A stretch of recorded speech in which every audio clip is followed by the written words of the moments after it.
Marzo ha sido un mes de locura en los mercados, caídas, pánicos, titulares apocalípticos y lo que muchos se están preguntando ahora mismo es si realmente es un buen momento para invertir o, por el contrario, estamos al borde de un verdadero colapso. Si has sentido dudas durante estas semanas de volatilidad, si los titulares te han hecho cuestionarte tu estrategia o si simplemente quieres entender qué está pasando y qué es lo mejor que podemos hacer con nuestro dinero, este vídeo es para ti. En este vídeo analizaremos qué hay detrás de toda esa volatilidad que hemos vivido en las últimas semanas, qué nos dicen los datos y sobre todo qué oportunidades puede estar dejando el miedo extremo en el mercado y cómo gestionar por supuesto nuestra liquidez en estos momentos. Así que dale un buen like al vídeo y vamos a ello. En las últimas semanas los mercados se han comportado con especialmente mucho pánico, ha habido bastante volatilidad y ha habido ya, podemos hablar de caídas importantes en algunas compañías arrastradas especialmente pues, por una serie de noticias y especialmente por una narrativa que corresponde a los medios de comunicación que están haciendo que pueda calar la posibilidad de un escenario de estanflación. Un escenario de estanflación no es más que un escenario donde hay una inflación elevada persistente junto con una caída o un leve crecimiento económico en términos PIB. Esas noticias se han ido alimentando, especialmente en la última semana, donde vivimos caídas durante esta semana importantes, gracias a dos factores o dos agentes, por decirlo de algún modo. El primero es Donald Trump y esa guerra comercial que está llevando a cabo y que claramente pues una guerra comercial puede terminar en repuntes inflacionarios, y el otro factor o agente sería la propia inflación. Dicho esto, abordemos cada uno de los temas y comprendamos un poco en qué situación nos encontramos y si realmente es un momento para invertir y cómo se encuentra el mercado. La semana pasada vimos como Donald Trump anunciaba la posibilidad de imponer un 25% de aranceles a la importación de vehículos europeos. Europa no recibió para nada bien con esa noticia y ya hablaba de una represalia de 26.000 millones a otro tipo de bienes estadounidenses. Esto, como sabéis, es un rifirrafe constante y lo que tenemos que estar es acostumbrados a que el mercado tenga ese carácter de volatilidad, sobre todo considerando que cuando Donald Trump pues impone esos aranceles, o al menos dice que los va a imponer, porque de momento todavía no han llegado, veremos qué ocurre, el mercado cae. Cuando Donald Trump dice pues que a lo mejor va a echar marcha atrás, pues esos aranceles, pues el mercado lo que hace es recibir la noticia positivamente y al final nos convertimos en inversores cortoplacistas que lo que estamos viendo es qué va a ocurrir ahora o qué va a ocurrir en las próximas semanas, y eso realmente no es importante. Lo que importa es lo que va a ocurrir a largo plazo. Lo hemos hablado en muchas ocasiones, Donald Trump es un empresario y lo que gobiernan en la mayoría de países son políticos, entonces él está echando un pulso a todos estos políticos para llegar a un acuerdo. El mismo viernes, aunque los mercados cayeron, la noticia que debería haberse fraguado y haber sido más interesante ha sido la noticia de que la Unión Europea quería sentarse con Donald Trump y con Estados Unidos para negociar un acuerdo donde no tuviesen que llegar a esta guerra comercial. Sin embargo, pues el mercado, y como la narrativa no la marcan los agentes, sino que la marcan los medios de comunicación, la narrativa fue pues el dato de inflación, que, como decimos, en caso de que hubiese una guerra comercial, claramente eso tendría un impacto inflacionario. Pero lo que realmente marcó la caída la semana pasada, y que bueno, es un poco el ruido que hay constante por parte de esos medios de comunicación, es un repunte inflacionario que, como sabéis, pues todo el mundo estaba esperando que la Reserva Federal bajase tipos de interés. Sin embargo, la Reserva Federal, como veremos a continuación en su última reunión, mantuvo los tipos de interés y anunció la posibilidad de que probablemente el crecimiento del PIB americano se situase en una cifra menor de la esperada. Eso pues alimentó por completo los miedos ante una estanflación, y los datos de inflación del viernes pues confirmaron y volvieron a alimentar esa narrativa que no está sustentada en nada firme, como veremos a continuación. Sin embargo, pues la inflación se esperaba que fuese del 2,7, terminó siendo del 2,8, pero claro, esto es lo de siempre. Ellos deciden que se dice, que se resalta. La inflación subyacente, que es la que realmente nos debería importar, se mantuvo en base a las estimaciones y de hecho hubo otro dato positivo que no llegó a lo que ellos querían, pero fue el gasto de los consumidores, que aumentó un más 0,4%. Ellos querían que llegase al 0,5%, no llegó, pero fue un dato positivo considerando el dato previo. Aún así, la narrativa de estos medios de comunicación para causar el pánico para sus intereses es que hay un escenario o la posibilidad de un escenario de esta inflación.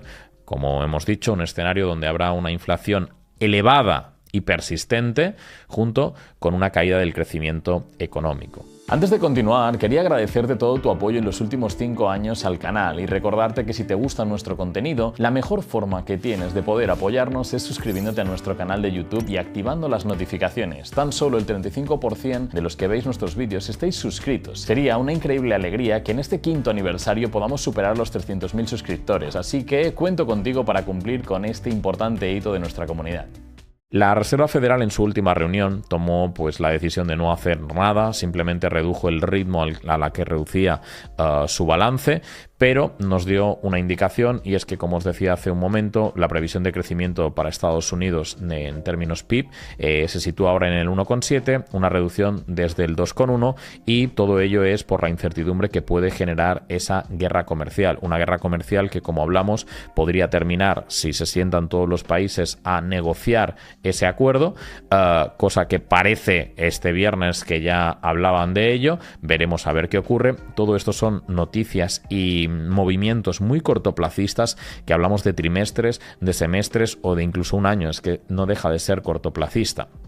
Sin embargo, todo esto, la caída de la estimación de crecimiento, estimación, ¿vale? No caída de crecimiento, sino estimación, junto con ese mini repunte cortoplacista de la inflación, alimenta la narrativa agorera de los medios de comunicación que les interesan que se genere esa volatilidad para generar titulares y otros tipos de intereses. No obstante, cuando la Reserva Federal analiza su política monetaria, esa política monetaria debería estar basada, y siempre es así nos enseñan a los economistas, en las expectativas de inflación a largo plazo. El Banco Central, tanto europeo como la Reserva Federal, tienen un objetivo del 2% de inflación. Esa inflación realmente a largo plazo está en ese punto. De hecho, desde 2022, cuando empezaron a subir los tipos de interés, la inflación a largo plazo, a 5 años, esas expectativas, se ha ido anclando al objetivo del 2%. Actualmente está en torno al 2,12 y eso es una tasa bastante lógica y saludable para que la Reserva Federal pueda seguir actuando. Sin embargo, venimos de un periodo donde ha habido una inflación elevada a corto plazo durante los últimos 2-3 años y la Reserva Federal no quiere cometer un error.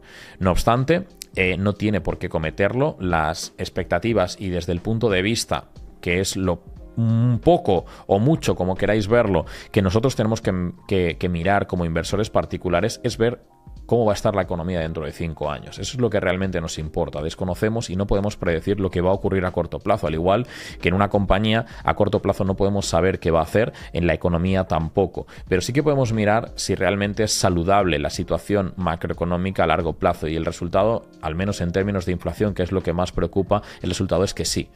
No obstante, el mensaje de esos medios de comunicación ha calado mucho.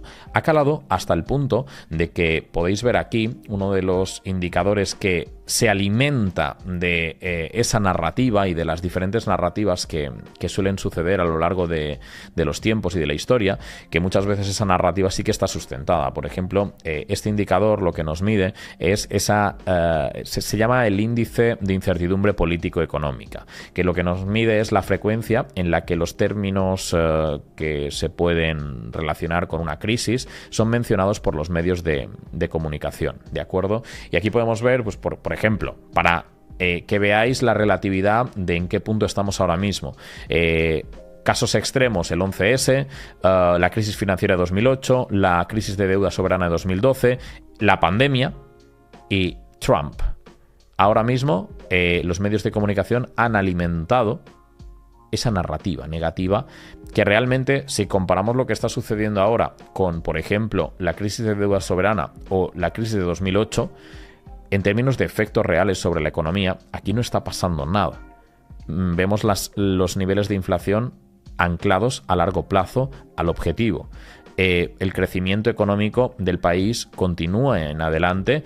Es cierto que las estimaciones pueden variar en función un poco de la incertidumbre, que es cierto que puede haber incertidumbre, pero toda esa narrativa mediática está calando mucho y está calando incluso en la Reserva Federal en la forma que ellos tienen de actuar con su política monetaria. Y también está calando en los propios gestores de fondos, como os enseñaré a continuación. Sin embargo, para los inversores particulares también está afectando, que son los que muchas veces tienen menos conocimientos. Pero aquí podemos ver en este gráfico las veces que se ha buscado recesión, en inglés, en los últimos días, semanas, y podemos ver como ahora mismo tuvimos momentos de pánico cuando subieron los tipos de interés en 2022, que aquí sí que cayó muchísimo el mercado. El 5 de agosto también se buscaba esa parte de recesión cuando ocurrió el Yen Kerry Trade, que fueron, pocos días de volatilidad, y ahora solo se busca recesión. Y lo que tenéis que comprender es que la recesión no llega cuando todo el mundo la espera. Las recesiones llegan cuando nadie las espera, como ocurrió la última vez en 2008, en 2012 se podía prever un poco más por ese deterioro que había de la economía, pero especialmente llegan cuando nadie las espera. Ahora mismo todo el mundo está esperando eso, como veremos a continuación, y cómo se están posicionando incluso los inversores particulares. Un indicador que les gusta mucho a los medios de comunicación y que llevaban atados a él durante, prácticamente desde 2022 hasta septiembre de 2024, que cambió, es el indicador de la probabilidad de recesión basado en la rentabilidad de la curva de rendimientos. La rentabilidad de la curva de rendimientos, o que seguro que habéis escuchado, que se ha invertido la curva de rendimientos. Esto no es más que un indicador basado en los rendimientos del bono americano. Entonces, este indicador lo que hace es medirte la rentabilidad que genera el bono a corto plazo versus el bono a largo plazo. Lo lógico es que en un entorno normal y que la curva no está invertida de rendimientos, el bono a largo plazo te genera una mayor rentabilidad, ya que tú tienes que dejar tu dinero ahí más tiempo y por tanto pues te tiene que premiar con una mayor rentabilidad que un bono de corto plazo. Sin embargo, cuando se invierte esa curva, que es cuando aumentan los riesgos de probabilidad de que haya una recesión, es cuando el bono a largo plazo te da una menor rentabilidad que el bono a corto plazo. Eso simplemente es que, dicho de una forma simple, que el mercado de bonos está viendo un riesgo en la economía americana y cree que a largo plazo va a tener problemas. Entonces, los bonos a corto plazo pagan una mayor rentabilidad que los bonos de largo plazo. A modo resumen, eso ya ha terminado. Y fue un argumento muy fuerte de todos los agoreros y medios de comunicación que evidenciaban que podríamos entrar en una recesión en 2022-2023 porque la curva de tipos estaba invertida. Cosa que ahora este indicador dice que no va a haber recesión. Para mí son indicadores un poco pobres porque no hay ningún indicador que solo por ese indicador podamos predecir una recesión. Sin embargo, ese superindicador que a tanto se agarraban esos agoreros, ahora dice que no hay recesión. Nadie lo menciona. A pesar de todo eso, hemos visto, y como os decía hace un momento, que incluso los gestores de fondos están actuando en base a ese mensaje y esa narrativa. Y hemos visto en este gráfico de Bank of America que salió hace unos días, cómo ha habido la mayor salida de capital de toda la historia en un mes de acciones americanas. Aquí podemos ver cómo las acciones, esto es histórico, no había ocurrido jamás que en tan solo un mes haya salido tanta cantidad de flujo de capital de las acciones americanas. También ha salido en términos generales de las acciones y sobre todo de las tecnológicas. ¿Y el dinero dónde se ha ido? Pues se ha ido a la zona euro, que habréis visto subidas, a Reino Unido, a países emergentes, China también ha subido, a efectivo directamente, a compañías de consumo estable y algunas compañías de materiales. Y todo esto se ha gestado por esa narrativa de preocupaciones de la salud de la economía americana. Para mí todo esto son movimientos que, si seguís un poco cómo actúan estos gestores de fondos, muchas veces esto es muy brusco, los cambios que suceden. Entonces tampoco tenemos que cogerlos como un indicador de, ostras, es que se van y ya no van a volver. No, hay que cogerlo como un indicador de sorpresa, de decir, wow, esto está calando hasta este nivel, y es que está calando todavía más en los inversores particulares, porque aquí podemos encontrar un indicador que a mí me gusta mucho. Normalmente para medir el pánico se utiliza el VIX, pero este indicador a mí me gusta mucho y revela algo que es totalmente sorprendente, y es un gráfico que nos compara la relación entre el SP500 y lo que se conoce como el AAI Bearish Indicator, que esto no es más que un indicador que nos mide la cantidad de inversores particulares a través de la Asociación de Inversores Individuales de Estados Unidos que están cortos. Entonces, ahora mismo los inversores individuales de Estados Unidos, el 57% está corto del SP500. Este nivel tan solo se había alcanzado 3 veces en toda la historia del SP500 y fueron 1990, 2009 y 2022. Nunca jamás se había alcanzado un nivel de pesimismo tal sobre el mercado y que estuviesen apostando en corto a que el mercado se derrumbase. Históricamente, o al menos en las últimas 3 ocasiones que ha ocurrido esto en toda la historia, ha sido la señal exacta de que el mercado ha hecho suelo. Y a partir de aquí, el mercado de media ha subido cerca de un 36%, como podéis ver en la tabla. Obviamente, estos 3 escenarios pasados son simplemente situaciones que han ocurrido y no tienen por qué repetirse, pero sí que es cierto que a mí sí que me gusta mirar ese sentimiento. Y el sentimiento, cuando todo el mundo cree que esto se va a derrumbar, gestores de fondos, inversores particulares, cuando todos los indicadores y los medios de comunicación dicen que va a ocurrir, es cuando no ocurre. Y cuando realmente puede ser una súper interesante oportunidad para invertir, siempre y cuando lo hagamos a largo plazo. La guerra comercial podría terminar mañana. Si la guerra comercial termina mañana porque llegan a un acuerdo, la inflación se modera y la Reserva Federal continúa bajando las tasas de interés, todo esto habrá pasado en meses. Y mucha gente habrá no actuado por ese miedo de que voy a perder todo mi dinero. La bolsa, no. O sea, hemos vivido muchos eventos dramáticos a lo largo de la historia y que realmente han sido dramáticos y que la bolsa ha continuado subiendo. Entonces tenemos que dejar ese pesimismo y ser inversores inteligentes donde nos aprovechemos de las situaciones. Hay mucha gente que compara la situación actual con la burbuja de las .com y os voy a enseñar como eso no es así. Y de hecho, muchas de esas compañías grandes que se les criticaba, las magníficas, que estaban muy caras, están empezando a estar muy atractivas. En 1999, para que tengáis un poco de referencia, los múltiplos a los que cotizaban muchas de las compañías, que eso sí que fue una burbuja, fueron 148 veces, 200 veces, 150, 100, 119, 115, 600. Fueron múltiplos. Yahoo, 623 veces, eran múltiplos prohibitivos. Hoy, si miramos esa lista de las compañías equivalentes, ninguna, la única Tesla que está 82 veces, pero el resto están a valoraciones sensatas y sobre todo algunas en relación a su media histórica muy sensatas. Por ejemplo, tenemos a Microsoft a 26,8 veces, un múltiplo muy atractivo para una compañía de tal calidad. Amazon a 27 veces, es de las veces que más barata, yo creo que es la vez más barata que he visto esta compañía en toda mi vida, os diría. Alphabet 17,5 veces, una valoración ridícula, y Meta, que viene cerca de las 29 veces hace un par de semanas, está ya en 22,5 veces. Berkshire también está a 25 veces, que bueno, no es una compañía tecnológica y está un poco más exigente que las otras, pero las que os acabo de comentar son valoraciones muy interesantes para o iniciar una posición o para aumentarla. Me parecen compañías súper interesantes y que realmente este tipo de situaciones ofrecen oportunidades como estas.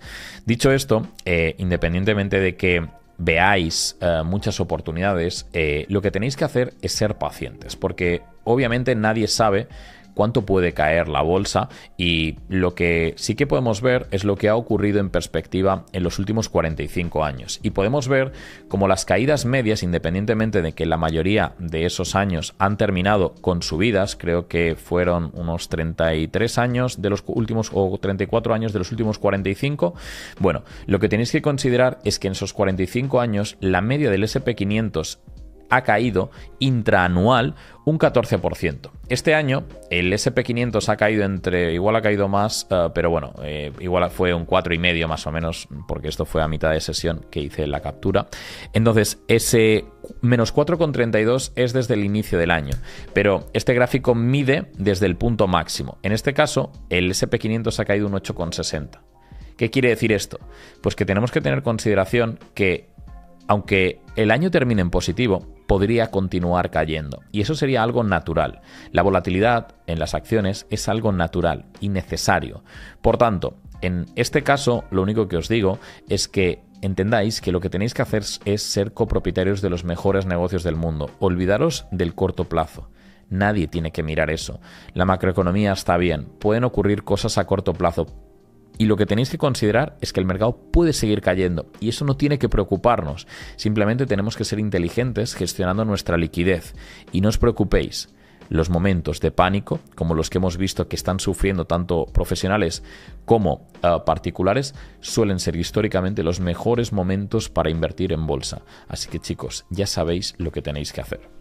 Después de todo lo comentado, hay algo que debería quedarte claro. No hay señales reales de recesión, pero sí un pánico extremo en los mercados. Y si la historia nos ha enseñado algo, es que los momentos de mayor miedo han sido históricamente o casi siempre las mejores oportunidades de compra. Pero ojo, esto no significa lanzarse a invertir sin control. La clave del éxito en la inversión es invertir con un buen margen de seguridad en las compañías y para eso es esencial saber calcular el valor intrínseco de las acciones en todo momento, además de gestionar, por supuesto, bien la liquidez de nuestras carteras. Si estás empezando a invertir y no sabes cómo hacerlo, no te preocupes. Voy a regalarte un curso totalmente gratuito de iniciación a bolsa de más de 8 horas donde aprenderás todo lo que necesitas para comenzar a invertir, desde el cálculo de ese importante valor intrínseco hasta la gestión de la liquidez o el análisis de los equipos directivos. Para recibirlo, simplemente haz clic en el enlace que encontrarás en el primer comentario y descripción de este vídeo y te lo enviaré personalmente a través de mi WhatsApp.